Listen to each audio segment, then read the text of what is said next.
Hey, sweeties. Have y'all joined the Tea Party yet?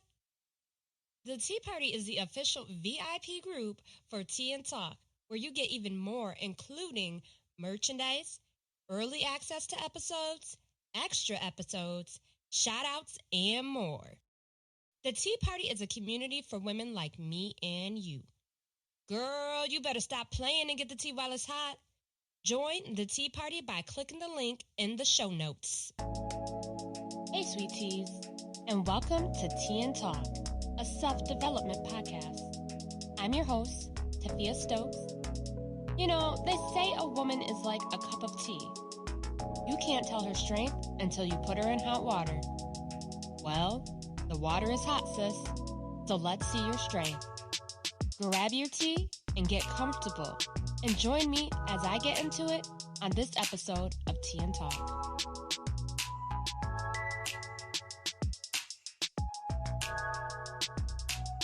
Hey, sweeties, and thanks for joining me on another episode of Tea and Talk, where the tea is always hot and the talk is sweet. I'm your host, Tafia Stokes. Remember earlier this season when I told y'all that I was trying to do shout-outs every week and that I was having issues finding my reviews and getting onto my podcast reviews? Well, I think I finally figured it out, okay? So I wanted to take this time to give a shout-out to Nuna114. She wrote, Kathy, this podcast is so bomb. I love it. It's so encouraging and helpful. Definitely leading me through this transition I'm going through. Thank you. No, thank you, girl, for listening. And I appreciate all of you that listen. You guys are why I do this and what keeps me creating new content. So thank you for taking a listen and sharing and just downloading episodes. Thank you so much. So the book The Secret by Rhonda Burns changed my life, okay? I was in a place of feeling hopeless, even helpless, because my husband and I had struggled to conceive for over a year. Now, this book changed the trajectory forever. Not only did I use it to help us conceive, I used it in other areas. I used it to get the job that I wanted, and oddly enough, I used it to get the home I wanted, like exact layout and everything, y'all. No joke. I know other people who have used it, and their significant others were released from prison, and more good things came from this book. Everything that I wanted, I acted as if I already had it. In addition to that, I drew things representing what I wanted and posted them where I could see them. So my house was drawn on the whiteboard of my fridge because, well, who doesn't go in the fridge all day long?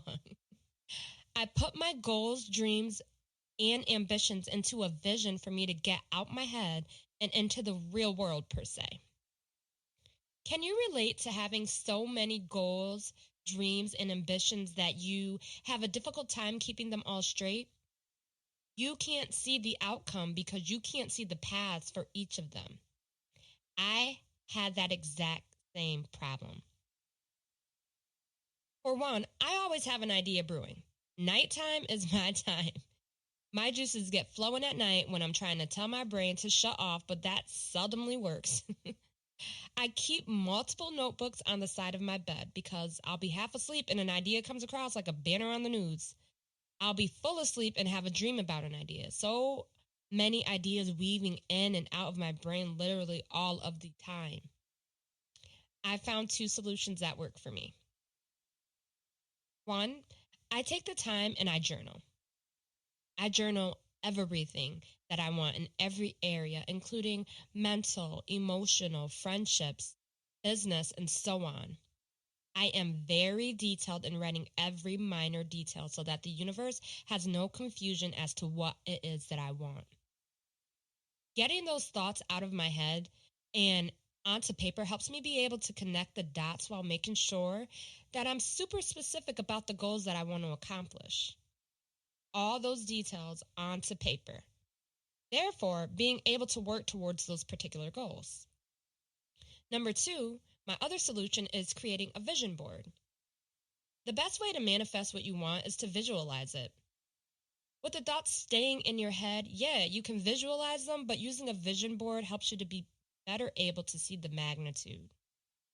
It gives you a visual representation of your dreams that you get to look at every single day. Visualization creates motivation.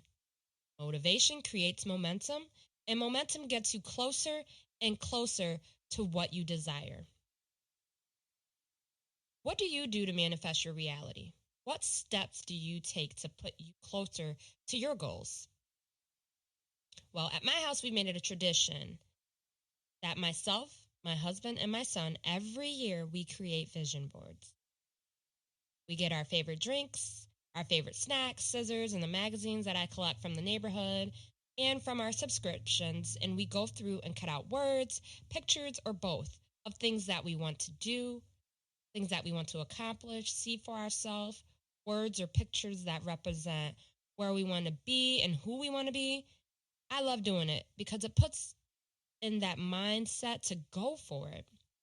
My husband seems to enjoy doing it, and my son usually enjoys as well. I'm instilling in my son that anything is possible if you visualize it. Never thought my husband would agree to do something like this because it is out of his comfort zone, but he enjoys it. We place our vision boards on the wall on each side of the bed in my son's and his room.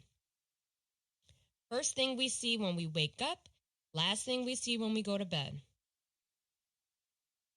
With having that visual representation, you think of it more. And with thinking of those things more, you begin to do more things to get you closer to it. I recommend taking time to reflect as often as you need to or want to, but at least at the start of the year and midway through the year to do a vision board. Annually, biannually, or quarterly, or more frequent, you should reevaluate the vision board to see what you have done and what you still have to do. Maybe, the things that you wanted to do at the start of the year have changed, so you have to update your vision board or do a new vision board even. So, y'all getting sick of me saying vision board yet? So you want to create a vision board and wondering what tips I have. Well, number one, get you a poster board. I go to the dollar store, or fancy if you want to make it fancier. Get some scissors, some glue and or tape. Collect some magazines from your mail or reach out to your neighbors for supply. Gather your favorite snacks. Get to it. Cut out anything that represents where you want to be in each area of your life. Have you created a vision board in the past? I'd love to hear from you if you have. What prompted you to do so? How did you do it? And what was on your vision board? I know I say this a lot, that I want to hear from y'all, and some of y'all chime in, but I want to hear from more of you guys. I appreciate the communication from each and every one of you, and I'm a laid-back individual, so you don't have to feel as if I am going to bite. I am not. I am here for all of you, to support all of you. I want to help as much as I can, encourage, inspire, motivate. We can help each other. I just want to hear from you. I want that connection between myself and the people who listen to the podcast. Tell me what I'm doing wrong. Tell me what I can do better. Tell me what you want to hear. I want to hear from you. So, until next time, stay dreaming, stay motivated, and stay inspired. Love and light. Thanks for tuning into this episode of Tea and Talk. Stay tuned every Monday for new episodes. If you love Tea and Talk, be sure to give a rating and your feedback at the end of this episode. Want more Tea and Talk? Join the Tea Party VIP group. Click the link in the description of this episode to learn more. I'm excited to talk to you all next week. So until next time, love and light.